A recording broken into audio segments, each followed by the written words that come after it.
بالله من الشيطان الرجيم بسم الله الرحمن الرحيم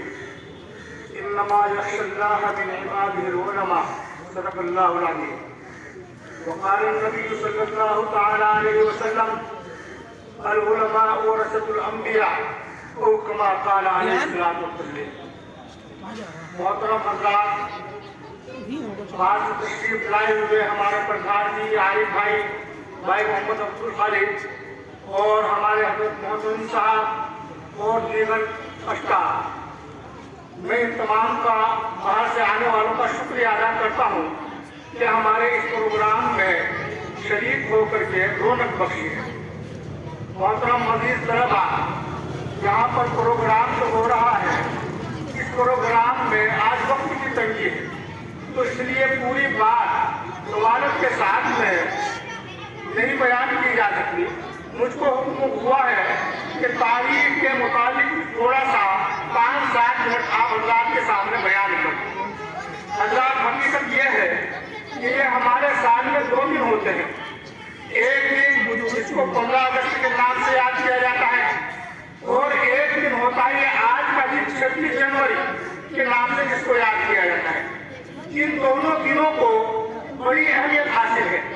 15 اگست کا جو دن ہے اس کو یوم آزادی کہا جاتا ہے،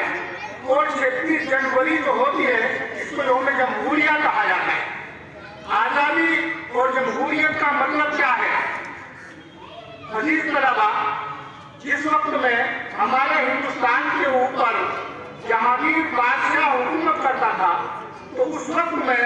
یہاں پر 1601 عیسوی کے اندر انگریز آیا، اور اس انگریز نے ہندوستان کے اندر قدم رکھ کر کے جو یہاں کی سبز و شادابی کو دیکھا، یہاں کی رونق کو اور یہاں کی چمک دمک کو دیکھا، تو اس وقت میں اس کے اندر یہ لالچ پیدا ہو گیا کہ ہندوستان بڑا سرخیز ہے، اس کے اوپر تو ہماری حکومت ہونی چاہیے. اسی طرح چلتے ہوئے 1608 کے اندر برطانیہ سے ایک وقت آتا ہے، اور وہ جہانگیر بادشاہ کو آ کر کے سبز باغ دکھاتا ہے، اور اس کو پہلا مسلا کر کے یہاں پر اپنا قدم جما دیتا ہے، اور بہت ساری کمپنیاں، بہت ساری فیکٹریاں یہ کہہ کر کے ہندوستان کے اندر لگا دیتا ہے کہ ہم ان کمپنیوں سے مال تیار کر کے، ان فیکٹریوں سے سامان تیار کر کے دوسرے ممالک کے اندر بھیجیں گے، اور وہاں سے جو پیسہ آئے گا، وہاں سے جو انکم ہوگی، اس انکم کو ہم ہندوستان کے اندر لگائیں گے اور ہندوستان کو عروج پر پہنچائیں گے. جہانگیر بادشاہ ناعاقبت تھا، وہ ان کے بہکائے میں، ان کے بتلاوے میں آ کر کے اس نے ان کو جگہ دے دی، کمپنیاں ان کی لگوا لی، اور یہی نہیں بلکہ کچھ زمینیں ان کے نام الاٹ کر لی، اور الاٹ کرنے کے بعد میں یہ ان کو ثابت کر دیا کہ ان جگہوں کی ملکیت آپ کی ہے، آپ اس کے نگراں ہیں، آپ ہی اس کا فیصلہ کریں گے، آپ ان کو دیں گے. انگریز کو تقویت ملتی ہے، انگریز کا تسلط ہوتا جاتا ہے. پھر جب 100 سال تقریباً گزر گئے اور انگریز ہندوستان کے اندر قابض ہوتا چلا گیا، تو اصل بات یہ بتاتا ہوں میں آپ کو کہ اس وقت میں دلی کے اندر 1702 کے اندر ایک لڑکا پیدا ہوتا ہے جس کو شاہ ولی اللہ دہلوی رحمۃ اللہ علیہ کے نام سے یاد کیا جاتا ہے. انہوں نے جب آنکھ کھولی شاہ ولی اللہ رحمۃ اللہ علیہ نے، اور انگریز کو اپنے سر کے اوپر دیکھا، اور یہ سوچا کہ انگریز نے تو یہ تہیہ کر لیا ہے کہ آج ہماری گردن کے اندر غلامی کا ٹوپ پہنا کر کے دم لے گا. تو وہ گھٹتے رہے، ڈرتے رہے، لیکن قسمت نے ساتھ نہیں دیا، مقدر ساتھ نہیں رہا. پھر آخر یہ ہوا کہ 1762 کے اندر حضرت مولانا ولی اللہ محدث دہلوی رحمۃ اللہ علیہ کا انتقال ہو جاتا ہے. آپ کے انتقال کے بعد ان کے جو بیٹے تھے شاہ عبدالعزیز رحمۃ اللہ علیہ، وہ ان کی مسند پر بیٹھتے ہیں، اور جب وہ دیکھتے ہیں کہ انگریز کا تسلط بڑھتا جاتا ہے، تو 1763 میں انگریز کو ہندوستان سے بھگانے کے واسطے جہاد کا فتویٰ لاگو کر دیتے ہیں. اور اس جہاد کے فتوے کا یہ اثر ہوتا ہے کہ انگریز فوج کے اندر ایک آدمی گورنر اور سپہ سالاری کے عہدے پر تھا، ٹیپو سلطان جس کو کہا جاتا ہے، ان کے والد محترم تھے،